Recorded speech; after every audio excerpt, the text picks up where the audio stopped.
Usap-usapan ngayon ang video clip ni Chloe San Jose at Carlos Yulo na kung saan mapapanood ang pag-aayos ni Carlos ng butones sa damit ni Chloe. At sa huling bahagi ito ay ang tilang ginawang paghawak ni Carlos Yulo sa dibdib ni Chloe na may panggigigil pa.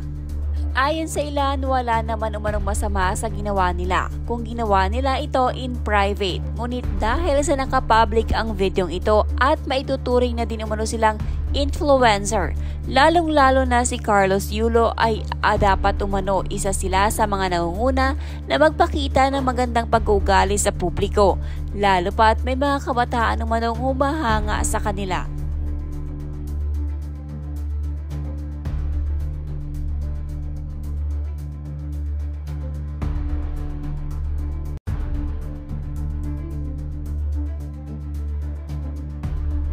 Kaloy, hindi ganyan yung batang napanood ko sa TV noon.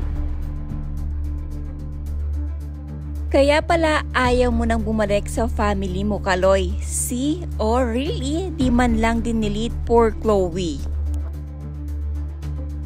Kaya ginawa lahat para lang sa babae pati magulang binitawan.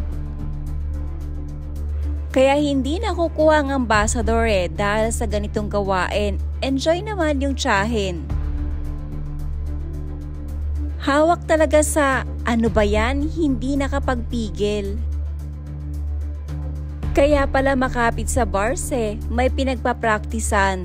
Grabe naman kasi. May pahawak sabay kagat labi ang Carlos Yulo namin